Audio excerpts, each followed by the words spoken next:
மாணவர்களே வணக்கம். Last class வரைக்கும் என்ன பார்த்துருக்கோம்னா, தேர்ட் யூனிட்ல கன்ஸ்ட்ரக்ஷன் ஆஃப் ஸ்பெஷல் கர்வ்ஸ் அப்படிங்கிறதுல சைக்ளாய்டு, எபிசைக்ளாய்டு அண்ட் ஹைப்போசைக்ளாய்டு மூணு பார்த்துருக்கிறோம். அடுத்தது நாலாவது டாபிக் என்னன்னு பார்த்தோம்னா இன்வால்யூட். இன்வால்யூட் அப்படின்னு என்னன்னு பார்த்தோம்னாக்கா அது எப்படி இருக்கும், எங்க அப்ளை ஆகுது அப்படின்னு பார்த்தீங்கன்னா, சென்ட்ரிஃபியூகல் பம்ப் இருக்கு இல்லையா, சென்ட்ரிஃபியூகல் பம்ப் நம்ம வாட்டர் பம்ப் பண்றோம் இல்லையா, வாட்டர் பம்ப் பண்ணோம்னா அந்த பம்புக்கு உள்ள பார்த்தீங்கன்னா சென்ட்ரிஃபியூகல் பம்புக்கு இந்த மாதிரி ஒரு ரோட்டார் மாதிரி இருக்கும். அந்த ரோட்டார் பார்த்தீங்கன்னா இந்த மாதிரி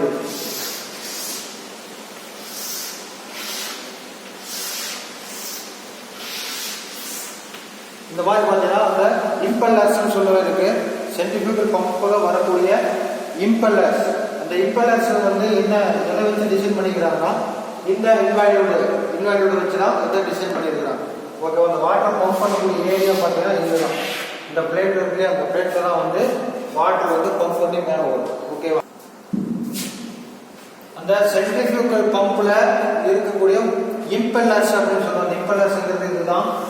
இது வந்து நம்ம இந்த இன்வால்யூட பேஸ் பண்ணி தான் வந்து டிசைன் பண்ணியிருக்காங்க. ஓகேவா, அடுத்தது இன்னும் நம்ம ப்ராக்டிக்கலா சொல்லணும்னா ரெகுலரா பார்க்கறது நத்தை இருக்கு இல்லையா, நத்தையினுடைய கூடு. அது பார்த்தீங்கன்னா உங்களுக்கு இந்த ஷேப்ல நத்தை இருக்கு இல்லையா, இந்த நத்தையினுடைய கூடு எப்படி இருக்குன்னு பார்த்தீங்கன்னா இப்படி இருக்கு இல்லையா. இதுவும் வந்து நம்ம இன்வால்யூட பேஸ் பண்ணி தான் இருக்குது. இப்போ இந்த இன்வால்யூட் பார்த்தீங்கன்னா வெரி சிம்பிள். ஏற்கனவே நம்ம மூணு பார்த்துருக்கோம் இல்லையா, சைக்ளாய்டு, எபிசைக்ளாய்டு, ஹைப்போசைக்ளாய்டு பார்த்துருக்கிறோம். அதை விட இது ரொம்ப ஈஸியான டாபிக். 4 ஸ்டெப்ல ஆன்சர் கிடைச்சிரும். எப்படின்னு பாருங்க. கிவன் டேட்டா என்ன கொடுப்பாங்க அப்படின்னு பார்த்தீங்கன்னா, சர்க்கிளினுடைய டயாமீட்டர் ரேடியஸ் ஏதாவது கொடுத்துருவாங்க. 40 டு டிரா இன்வால்யூட் அப்படின்னு கொடுப்பாங்க.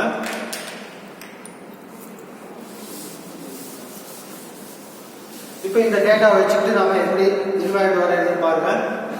ஃபர்ஸ்ட் கொடுத்துருக்கிற ரேடியஸுக்கு ஒரு வட்டம், ரேடியஸ் ஆர் டயாமீட்டர் கொடுத்துருந்தாங்கன்னா அதில் பாதி எடுத்து வட்டம் போடணும்.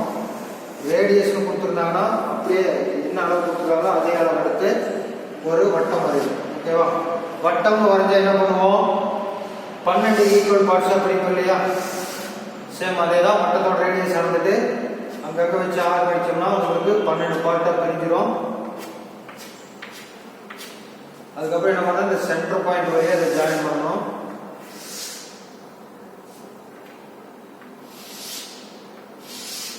ஓகேவா, இதுக்கு எப்படி நம்பர் கொடுக்குறது பாருங்க.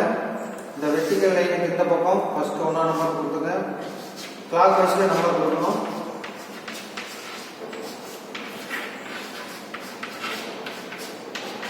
ஓகேவா, கொடுத்துருக்க ரேடியஸ் ஆர் டயாமீட்டருக்கு ஒரு வட்டம் வரைஞ்சிட்டோம். வட்டத்தை 12 ஈக்குவல் பார்ட்ஸா பிரிச்சு கிளாக் வைஸ்ல நம்பர் கொடுத்தாச்சு.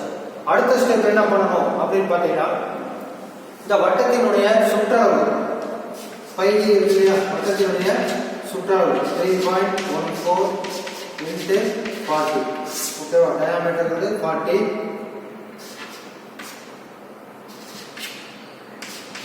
125.6 வரும். அப்போ இந்த 12ங்கிற பாயிண்ட் இருந்து 125க்கு ஒரு ஸ்ட்ரெயிட் லைன்,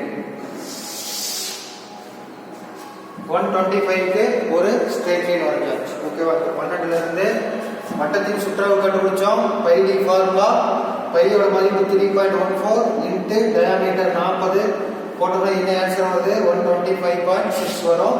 அந்த 125க்கு இந்த 12ல இருந்து வச்சு ஒரு ஸ்ட்ரெயிட் லைன் வரைஞ்சாச்சு. ஓகேவா, இப்போ என்ன பண்ணணும், இந்த வட்டத்தை 12ஆ பிரிச்ச மாதிரியே இந்த ஸ்ட்ரெயிட் லைனையும் 12 ஈக்குவல் பார்ட்ஸா பிரிக்கணும். அதுக்கு என்ன பண்ணுவோம், ஏற்கனவே ஃபர்ஸ்ட் யூனிட்ல படிச்சிருக்கிறோம். ஸ்ட்ரெயிட் லைனை டிவைட் பண்ற சிஸ்டம் 30 டிகிரிக்கு ஒரு கோடு போடுறோம். 10 mm ஒரு புள்ளி, 10 mm அல்லது 5 mm ஏதாவது ஈவனா இருக்கணும். ஈவன் டிஸ்டன்ஸ்ல புள்ளி குறிச்சுக்கணும். இங்க இருந்து 10 mm ஒரு புள்ளி 1 2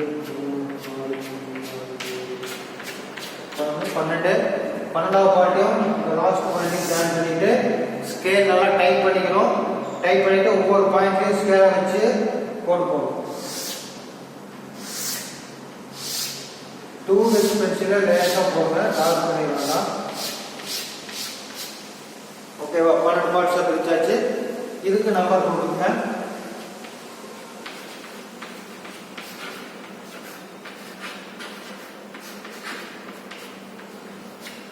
ஓகேவா? 12. சரி, அடுத்தது என்ன பண்ணணும்? மிக முக்கியமான ஸ்டெப் இந்த சமநிலையில என்ன பண்ணணும்னு பார்த்தீங்கன்னா, இப்போ இந்த வட்டத்தில் இருக்கக்கூடிய 12 பாயிண்ட்ஸ் இருக்கு இல்லையா? இந்த 12 பாயிண்ட்ஸ்லையும் ஸ்கேலை வச்சு அந்த லைனுக்கு உண்டான பர்பெண்டிகுலர் லைன் வரையணும். பர்பெண்டிகுலர் லைன்னா செங்குத்து கோடு வரையணும். எப்படி வரையறது பாருங்க, இது ரொம்ப ஈஸி தான். இப்போ டிராஃப்ட் ஸ்கேல் இருக்கு இல்லையா? உங்களோட டிராஃப்ட் ஸ்கேலை வந்து ஃபர்ஸ்ட் இந்த 1ஆம் நம்பர் கோட்ல வச்சுக்கிறோம். 1ஆம் நம்பர் கோடு இருக்கா? இந்த 1ஆம் நம்பர் கோட்ல ஸ்கேலை வச்சுக்கிறோம்.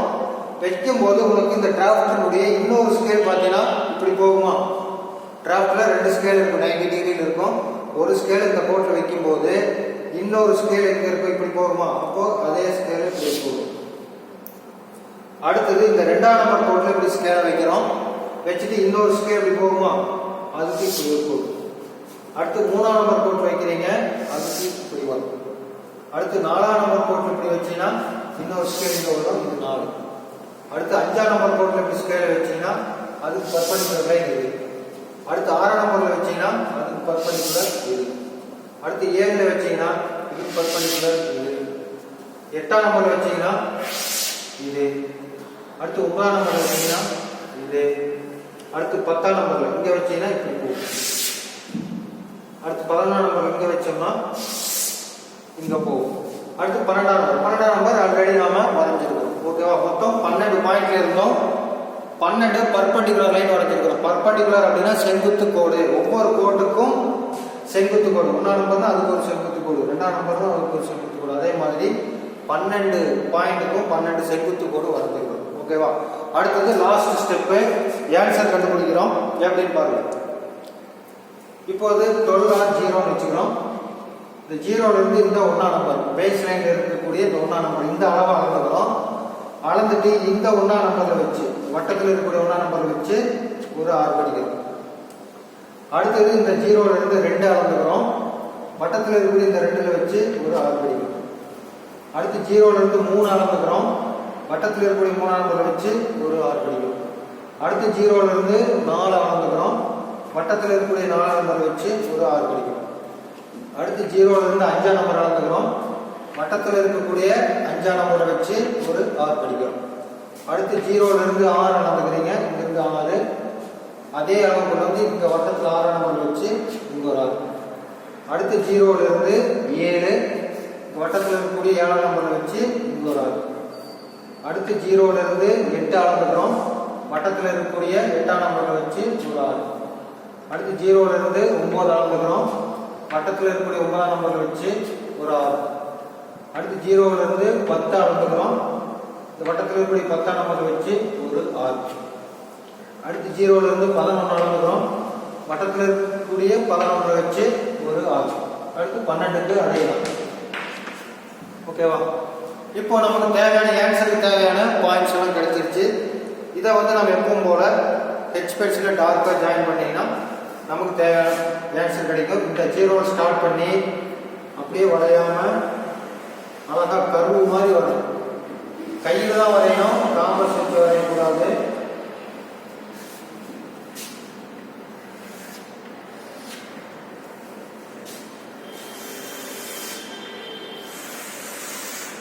இதுதான் வந்து இப்போ இந்த பிங்க் கலர்ல வரைஞ்சிருக்கு இல்லையா? இதுதான் நமக்கு தேவையான ஆன்சர். இன்வாலில் இருக்கிற கர்வு பார்த்தீங்கன்னா இப்படி தான். ஓகேவா? இதுக்கு டைமென்ஷன் கொடுத்துருங்க. ஆஸ் பர் ரூல்ஸ் படி இந்த லென்த் எவ்வளோ, extension line and dimension line use பண்ணி டைமென்ஷன்ஸ் கொடுத்துருக்கணும். ஒரு பைடியோட லென்த் எவ்வளோ? 120.5 அப்படின்னு எழுதிடணும். பைடி ஈக்குவல் டு அப்படின்னு போட்டிருந்தாலும் ஓகே. பைடின்னு போட்டு 125.6 எழுதிங்க. வட்டத்துக்கு லீடர் லைன் ஏதாவது ஒரு ஆங்கிளில் லீடர் லைன் வரைஞ்சி டயலாக் பார்ட்டி அப்படின்னு எழுதி. ஓகேவா? இதுதான் ஃபுல் ஆன்சர். இது நல்லா வாட்ச் பண்ணிக்கங்க. ஏதாவது டவுட் இருந்தால் மறுபடியும் ரிப்பீட் பண்ணி போட்டு பார்த்தீங்கன்னா உங்களுக்கு டவுட் இருக்கிற இடம் புரியும். அப்படி இல்லைன்னா ஃபோன் பண்ணி டவுட்டு கேளுங்க. சரி, அடுத்தது பார்ப்போம். சரி, ஓகே. அடுத்தது தேர்ட் யூனிட்டுடைய 5வது டாபிக் ஆர்ச்சிமீடியன் ஸ்பைரல். ஏற்கனவே என்ன பார்த்தோம், இன்வால்யூட் பார்த்தோம் இல்லையா, அதுக்கு அடுத்தது பார்த்தீங்கன்னா ஆர்ச்சிமீடியன் ஸ்பைரல். ஓகேவா, இந்த ஆர்ச்சிமீடியன் ஸ்பைரல் எங்கே அப்ளை ஆகுது அப்படின்னு பார்த்தோம்னா, நம்ம வாட்ச் இருக்கு இல்லையா, வாட்சினுடைய மெஷின் பார்ட் உள்ள வாட்ச் பார்த்தீங்கன்னா நம்ம கையில் கட்டக்கூடிய வாட்ச் இருக்கும். அந்த வாட்சில் பார்த்தீங்கன்னா குவார்ட்ஸ் வாட்ச்லாம் கீ கொடுப்போம். அந்த கீ வரக்கூடிய முக்கியமான பார்ட் பார்த்தீங்கன்னா இந்த பேஸ் பண்ணிட்டு இருக்கும். இந்த மாதிரி இருக்கு இல்லையா, இதுதான் வந்து ஆர்ச்சிமீடியன் ஸ்பைரல்னு சொல்றோம். இது வேற எங்க அப்ளை ஆகுதுன்னு பார்த்தோம்னாலும் கொசுவர்த்தி சூழல் இருக்கு இல்லையா, மஸ்கிட்டோஸ், அதுலேயும் பார்த்தீங்கன்னா இதை பேஸ் பண்ணி தான் உங்களுக்கு இதை அப்ளை பண்ணி தான் ஸ்பைரல் அப்ளை பண்ணி தான் தயாரிச்சிருக்காங்க டிசைனிங். சரி, இதுக்கு என்ன கொடுப்பாங்க, என்ன அதை வச்சுட்டு எப்படி நம்ம வரையணும் அப்படின்னு பார்த்தீங்கன்னா, இதுக்கு அப்படிதான் சர்க்கிளினுடைய டயாமீட்டர் ஆர் ரேடியஸ் கொடுத்துருவாங்க. Diameter for example 90 to draw a Archimedean spiral அப்படின்னு கொடுத்துட்டாங்கன்னா, அப்போ டயா நாம ரேடியஸ் டயா 90 அப்படின்னா ரேடியஸ் 45 எடுத்து ஒரு வட்டம் வரையும். வட்டம் கொஞ்சம் பெருசா வரும்.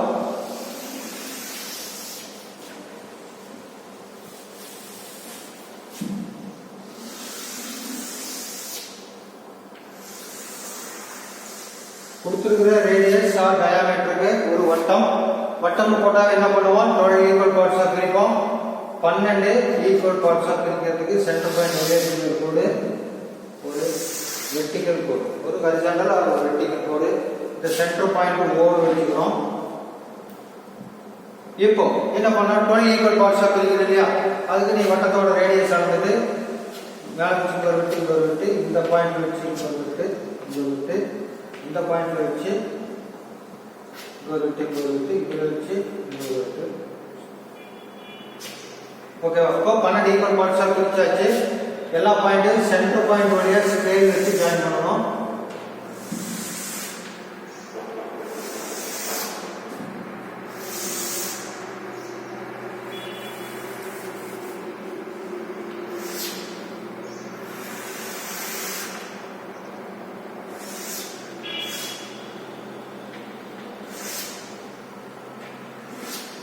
சென்டர் பாயிண்ட் வழியா ஜாயின் பண்ணா இப்போ நம்பரிங் கொடுக்கணும். ஓகேவா, இது 1 கொடுத்துக்கோம், கிளாக் வைஸ் போயிருவோம். 1 2 3 4 5 6 7 8 9 10 11 and 12. ஓகேவா, 12 ஈக்குவல் பார்ட்ஸா பிரிச்சுட்டு நம்பரிங் கொடுத்தாச்சு. இதெல்லாம் ஆல்மோஸ்ட் காமன் தான் எல்லா சம்பளையுமே. சரியா, இப்போதான் நீ மாறுது. இந்த இடத்துல என்ன பண்றோம்னு பார்த்தீங்கன்னா, இப்போ ஒன் கன்வல்யூஷன் அப்படின்னா ஒரு சுத்துக்கு தேவையான ஸ்பைரல் நம்ம வரைய சொல்றாங்க. இப்போ என்ன பண்ணணும் பார்த்தீங்கன்னா, இந்த 0ல இருந்து 12 இருக்கு இல்லையா, 0ல இருந்து 12 இந்த வட்டத்தினுடைய ரேடியஸ், அந்த ரேடியஸையும் வந்து 12 ஈக்குவல் பார்ட்ஸாக பிரிக்கணும். அதுக்கு என்ன பண்ணுவோம், நம்ம ஆல்ரெடி லைன் டிவைடிங் சிஸ்டம், இந்த கோட்டை எப்படி 12 பார்ட்டாக பிரிப்போம், 30 ஈக்குவல் கோடு போட்டுக்கிறோம். 5 mm ஏன்னா வட்டம் சின்னதாக இருக்கிறதுனால 10 mm வச்சுன்னா ரொம்ப நீளமாக போகும். அதனால என்ன பண்ணேன்னா 5 mm, இந்த 12 இருந்து 5 mm ஒரு புள்ளி 12வது பார்ட்டையும் இந்த ஓ பாயிண்டையும் ஸ்கேல் வச்சு ஜாயின் பண்ணிட்டோம். ஸ்கேல் டைப் பண்ணிட்டு மூவ் ஆகாம ஒவ்வொரு பாயிண்டையும் ஸ்கேல் நகர்த்தி வச்சு கோட் போட்டீங்கன்னா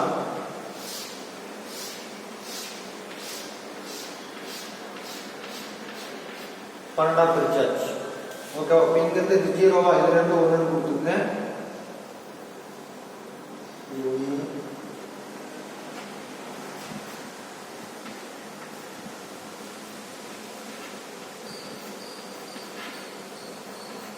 ஒன்று 12. ஓகேவா, இதுக்கும் 12 நம்பர் கொடுத்தாச்சு. 0க்கு அடுத்து 1 2 3 4 5 6 7 8 9 10 11 12. ஓகே, 12 பிரிச்சாச்சு.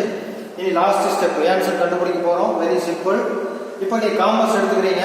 காம்பஸ் எடுத்துட்டு இந்த ஓ பாயிண்ட் வச்சு இந்த 1ஆம் நம்பர்ல இருந்து இந்த வட்டத்தில் இருக்கக்கூடிய 1ஆம் நம்பர் கோடு இருக்கு இல்லையா, வட்டத்தில் 1ஆம் நம்பர் கோடு வருது இல்லையா,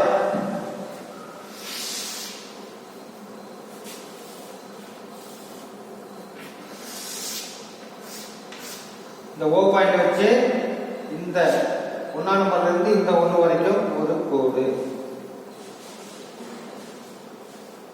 அடுத்து அதே ஜீரோட ஓல வச்சு இந்த 2ஆம் நம்பர்ல இருந்து இந்த 2 வரைக்கும் ஒரு கோடு, இந்த 2ஆம் நம்பருக்கு கோடு வச்சு இல்லையா இது வரைக்கும். அடுத்து அதே ஓல இருந்து இந்த 3ஆம் நம்பர்ல இருந்து இந்த 3 வரைக்கும், இந்த 3 வரைக்கும். அடுத்து அதே ஓல இருந்து இந்த 4வது பாயிண்ட்ல இருந்து இந்த 4வது பாயிண்ட் கோடு வரைக்கும். அடுத்து இந்த 5 இருக்கு இல்லையா இந்த ஓல வச்சு இந்த 5ஆம் நம்பர்ல இருந்து இந்த 5 வரைக்கும். அதே ஓல இருந்து இந்த 6 வச்சு 6 வரைக்கும். 7 வச்சு 7 வரைக்கும். 8 வச்சு 8 வரைக்கும். 9 வச்சு 9 வரைக்கும். 10 வச்சு 10 வரைக்கும். அடுத்து 11 வச்சு 11 வரைக்கும். 12 ஆல்ரெடி இருக்கு. ஓகே, இப்போ நமக்கு பாயிண்ட்ஸ் கிடைச்சிருக்கா? இந்த 1 இந்த 1 இங்க மீட் பண்ணிச்சா? இந்த 2 இந்த 2 3 4 5 6 7 8 9 10 11 12. ஓகேவா? 12 பார்ட்ஸ் கிடைச்சிருக்கா? இப்போ இந்த 12 பார்ட்ஸையும் ஹெச் பென்சில்ல நல்லா டார்க்கா வர மாதிரி வளையாம நெளியாம ஜாயின் பண்ணோம்னா நமக்கு தேவையான ஸ்பைரல் ஆன்சர் கிடைச்சிரும். ஓவில் ஸ்டார்ட் பண்ணணும். ஓ பாயிண்ட் சென்டர் பாயிண்ட் இருக்கு இல்லையா, சென்டர் பாயிண்ட் ஜாயின் பண்ணி ஸ்டார்ட் பண்ணி அப்படியே ஒவ்வொரு பாயிண்டா ஜாயின் பண்ணிட்டே வந்தீங்கன்னா நமக்கு தேவையான ஆன்சர் ஸ்பைரல். ஓகேவா? கொண்டு வந்து இந்த 12 வந்து ஜாயின் பண்ணி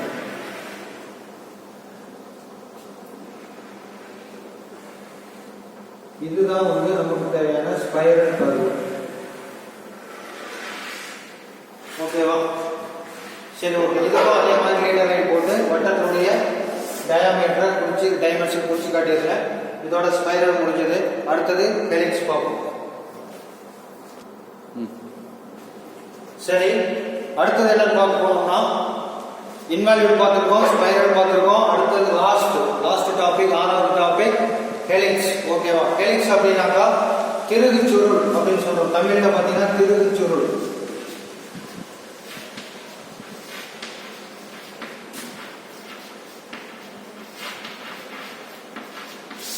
இந்த திருகு சுருள் அப்படின்னு என்ன பாத்தீங்கன்னா நம்ம மோஸ்ட்லி எங்க பார்த்திருக்கோம் அப்படின்னு பாத்தீங்கன்னா போல்ட் அண்ட் நட்டு ஸ்க்ரூ எல்லாம் வருது இல்லையா,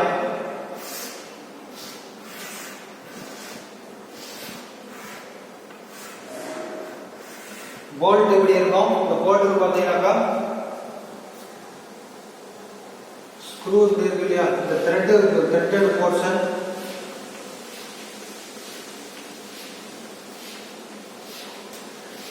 எவ்வளவு இருக்கும்? ஓகேவா? இப்போ இது வந்து நாம சிலிண்டர்னு சொல்றோம். ரவுண்டுக்கு ஷேப்பா இருக்கிறதுனால என்ன சொல்றோம்னா சிலிண்டர்னு சொல்றோம். இந்த சிலிண்டருடைய டயாமீட்டர் ஆர் ரேடியஸ் கொடுத்துருவாங்க. அடுத்து இந்த போல்ட்னுடைய டோட்டல் லென்த் இருக்கு இல்லையா, இதை வந்து லென்த்னு சொல்றோம். லென்த் ஆர் லீடுன்னு சொல்லுவோம். Length or lead. அடுத்து இந்த த்ரெட் இருக்கக்கூடிய போர்ஷன் மட்டும் இருக்கு இல்லையா, இந்த த்ரெட் இருக்கக்கூடிய போர்ஷன் இதை மட்டும் என்ன சொல்றோம்னா பிட்ச்னு சொல்றோம். ஓகேவா? இப்போ நமக்கு என்னென்ன கொடுத்துருவாங்க அதை வச்சுட்டு எப்படி வரைகிறோம்னு பார்த்தீங்கன்னா வட்டத்தினுடைய ரேடியஸ் ஆர் டயாமீட்டர் கொடுத்துருவாங்க. அடுத்தது அந்த ஸ்க்ரூனுடைய டோட்டல் லென்த் கொடுத்துருவாங்க. லென்த் ஆர் லீடு, லென்த் கொடுப்பான், லீடு கொடுப்பான். அடுத்தது அது எவ்வளவு ஏரியாவுக்கு எவ்வளவு லென்த்துக்கு நமக்கு பிட்ச் இருக்கு, த்ரெட் இருக்குங்கிறது பேர் தான் பிட்ச்னு சொல்றோம். ஓகேவா? Pitch, length or lead and சிலிண்டருடைய டயாமீட்டர் ரேடியஸ் கொடுத்துருவாங்க. இதை வச்சுக்கிட்டு நாம எப்படி ஹெலிக்ஸ் வரையறது போறோம்.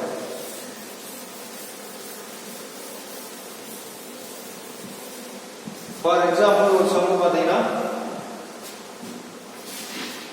சிலிண்டருடைய diameter,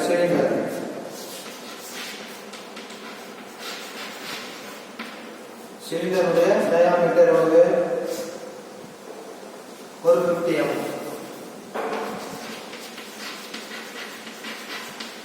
length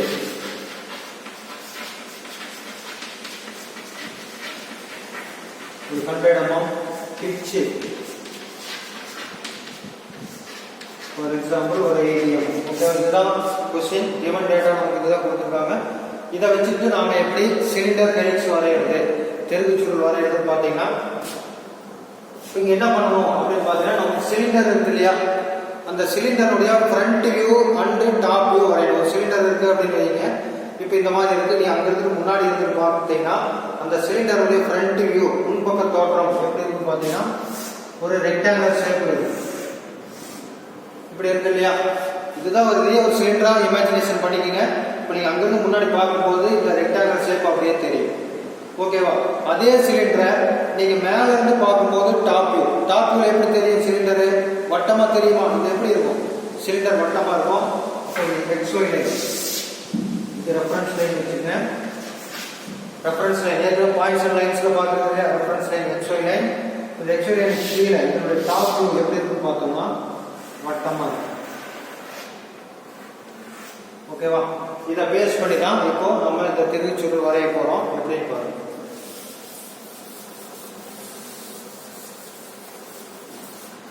first XY line வரைஞ்சிடலாமா? XY line reference line, reference கீழே ஃபர்ஸ்ட் டாப் வியூ வரையணும். டாப் வியூ வரைஞ்சிருந்தா ஃப்ரண்ட் வியூ போக முடியும். ஃபர்ஸ்ட் டாப் வியூ என்ன இருக்குது? வட்டமா இருக்குமா? சிலிண்டருக்கு என்ன இருக்கும்? வட்டமா இருக்கும். வட்டத்துக்கு அளவு எவ்வளவு கொடுத்துருக்காங்க? டயா 50. அப்போ ரேடியஸ் எவ்வளோ எடுத்துக்கணும்? 25 ரேடியஸ் எடுத்து ஒரு சர்க்கிள் வரைஞ்சிக்கிறோம். வரைஞ்சிட்டு என்ன பண்ணுவோம்? வட்டம்னு போட்டாலே 12 ஈக்குவல் பார்ட்ஸா பிரிக்கணும்.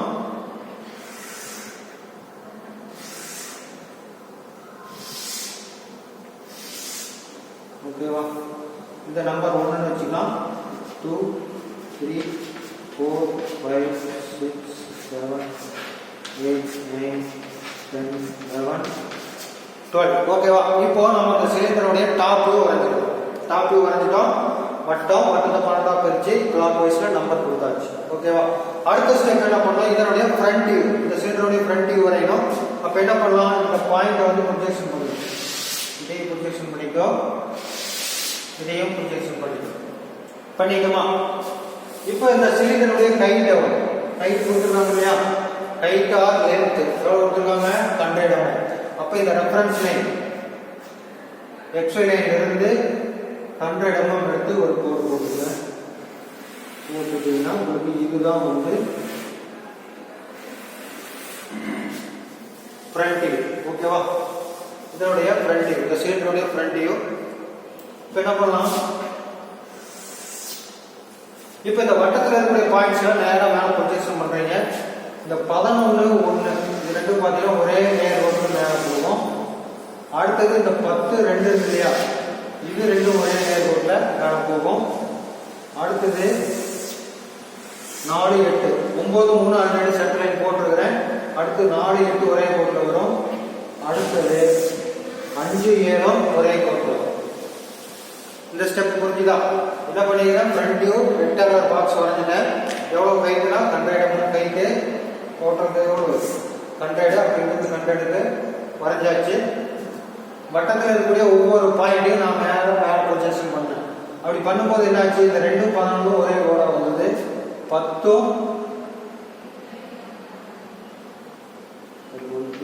அடுத்தது பார்த்தீங்கன்னா 10 2 ஓகேவா? 1 11 ஒரே கோட்டில் வந்தது. அடுத்தது 10 2 ஒரே கோட்டில் வந்துச்சு. 9 3 ஒரே கோட்டில் வந்தது. 8 4 ஒரே கோட்டில் வந்துச்சு. 7 5 ஒரே கோட்டில் வந்தது. லாஸ்ட் 6. ஓகேவா? சரி, அடுத்தது என்ன பண்ணணும்னு பார்த்தீங்கன்னா இந்த லீடு பிச்சு எவ்வளோன்னு பார்க்கணும். பிச்சு எவ்வளவு? 80 mm. அப்போ இந்த பேஸ்ல இருந்து 80 mm தள்ளி ஒரு புள்ளி வச்சு கோடு போடணும். இந்த போர்ஷன் மட்டும்தான் நமக்கு த்ரெட் இருக்கக்கூடிய ஏரியா. ஓகேவா? அப்போ இதுக்கு மட்டும் தான் நம்ம ஹெலிக்ஸ் வரையணும். இப்போ மேலே இருக்கிற 20 mm விட்டுறோம். பேஸ்ல இருந்து 80 mm ஒரு கோடு போட்டோம். போட்டுட்டு இப்போ என்ன பண்ணோம்? வட்டத்தை 12ஆகவே பிரிச்சிருக்கிற மாதிரி இந்த 80 mm லென்த் இருக்கு இல்லையா, பிச்சு, அந்த பிச்சையும் வந்து 12 பார்ட்டாக பிரிக்கணும். அதுக்கு என்ன பண்ணுவோம்? லைன் டிவைடிங் சிஸ்டம் யூஸ் பண்ணுவோம் இல்லையா? 30 டிகிரிக்கு ஒரு கோடு போட்டுருக்கேன். இந்த பாருங்க 30 டிகிரி கோடு போட்டு இங்கிருந்து 5 mm ஆர் 10 mm ஒரு புள்ளி, நான் 5 mm ஒரு புள்ளி வச்சுக்கிறேன். இங்கிருந்து 5 mm ஒரு புள்ளி,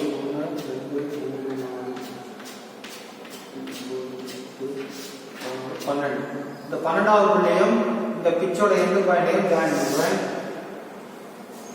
அப்புறம் ஸ்கேல் டைப் பண்ணிட்டு ஒவ்வொரு புள்ளியிலையும் ஸ்கேல் அழுத்திட்டே வந்தோம்னா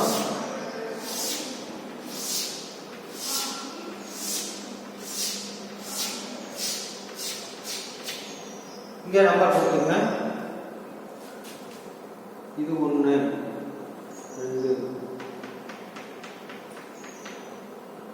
3 4 5 6 7 8 9 10 11 and 12.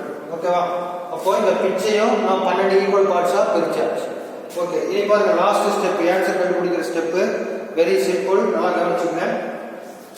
இப்போ இந்த லைன்ல இருக்கக்கூடிய 1ஆம் நம்பர் இதுக்கு வந்து ஒரு ஹரிசாண்டல் லைன் போடும் லேசா 2H பென்சில். ஓகேவா? அப்போ இங்க இருந்து இந்த வட்டத்துல இருந்து வரக்கூடிய 1ஆம் நம்பர் கோடும் இந்த இந்த பக்கம் இருந்து வரக்கூடிய 1ஆம் நம்பர் கோடு எங்க மீட் பண்ணுதோ அதை குறிச்சுக்கிறோம். இது P1 வச்சுக்கிறோம். அடுத்தது இங்கிருந்து வரக்கூடிய 2ஆம் நம்பர் கோட்டை ப்ரொஜெக்ஷன் பண்ணி வட்டத்துல வரக்கூடிய கோடு இங்க மீட் பண்ணிக்கிட்டா அப்போ இது 2.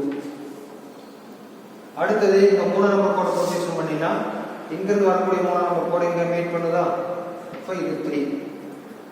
அடுத்தது இங்கிருந்து வரக்கூடிய 4ஆம் நம்பர் ப்ரொஜெக்ஷன் பண்ணீங்கன்னா இங்கிருந்து வரக்கூடிய இந்த 4ஆம் நம்பர் கோடு இங்க மீட் பண்ணுதா அப்போ இது 4. அடுத்து இந்த 5ஆம் நம்பர் கோடு இதை ப்ரொஜெக்ஷன் பண்ணோம்னா வட்டத்தில் வரக்கூடிய 5ஆம் நம்பர் கோடு இங்க மீட் பண்ணுதா அப்போ இது 5. அடுத்தது 6. இங்கிருந்து வரக்கூடிய 6 வட்டத்திலிருந்து வரக்கூடிய 6 இந்த ரெண்டும் மீட் பண்ணிக்கிற புள்ளி எது? இந்த புள்ளி. அடுத்து 7 போறோம். இங்கிருந்து வரக்கூடிய 7ம் இந்த 7ம் இங்க மீட் பண்ணிக்கணும். அடுத்து 8 ஒரு கோடு போறோம். இங்கிருந்து வரக்கூடிய 8 இங்கிருந்து வரக்கூடிய 8 இது ரெண்டும் மீட் பண்ணிக்கிற புள்ளி. அடுத்தது 9 இங்கிருந்து வரக்கூடிய 9 இங்கிருந்து வரக்கூடிய 9 இந்த ரெண்டும் மீட் பண்ணிக்கிற புள்ளி. அடுத்தது 10 இங்கிருந்து வரக்கூடிய 10 இந்த 10 இந்த 2 பாயிண்ட்டும் இந்த ரெண்டு லைனும் மீட் பண்ணிக்கிற புள்ளி அது. அடுத்து 11 இங்கிருந்து வரக்கூடிய 11 இந்த 11 இந்த ரெண்டும் மீட் பண்ணிக்கிற புள்ளி இது. அடுத்து 12 இந்த 12 இந்த 12. ஓகேவா? இப்போ நமக்கு ஒரு ஜிக்ஜாக்ல ஒரு பாயிண்ட்ஸ் கிடைச்சிருக்கா? இதுதான் வந்து நமக்கு தேவையான ஆன்சர். ஓகேவா? அப்போ இந்த 0ன்னு வச்சுக்கோங்க. இந்த 0ல இருந்து ஸ்டார்ட் பண்ணி இது வளையாம நிலையாம அழகா ஜாயின் பண்ணணும். பாதி வரைக்கும் ஒரு ஃபுல் லைனா வரணும். மீதி பாதி பார்த்தீங்கன்னா உங்களுக்கு டாட்டட் லைன்ஸ் வரும். ஏன் டாட்டட் லைன்ஸ் இருக்கணும் அப்படின்னு பார்த்தீங்கன்னா இப்போ நீங்கள் அங்கேருந்து முன்னாடி இருந்து ஃப்ரண்ட் வியூ பார்க்கும்போது இந்த த்ரெட்டட் போர்ஷன் பாதி வரைக்கும் இருக்கிற த்ரெட்டு தெரியும். இதுலேருந்து பாதி வரைக்கும் முன்னாடி, அதுக்கப்புறம் பின்னாடி பேக் சைடு வர பாதி தெரியாது இல்லையா? இங்கேருந்து வர பாதி தான் நமக்கு அங்கேருந்து பார்க்கும்போது தெரியும். அதுவே பின்னாடி இருக்கக்கூடிய த்ரெட்டு தெரியாது. அதனால தான் வந்து அது டாட்டட் லைன் தெரியும். இங்கிருந்து வரும்போது இந்த பாதி தெரியும், அது ஃபுல் லைனு. பின்னாடி பக்கம் வரக்கூடியது வந்து டாட்டட் லைனில் வரைஞ்சிருக்கு. ஓகேவா? இதுதான் வந்து சிலிண்டர் லைன்ஸ் சொல்கிறோம். இதெல்லாம் வரைஞ்சி முடிச்சுட்டு லாஸ்ட் என்ன பண்ணுறீங்கன்னா டைமென்ஷன் குறிச்சல். ஓகேவா? மொத்த லென்த் லீடு எவ்வளவு? 100. இதுல பிட்ச் எவ்வளவு?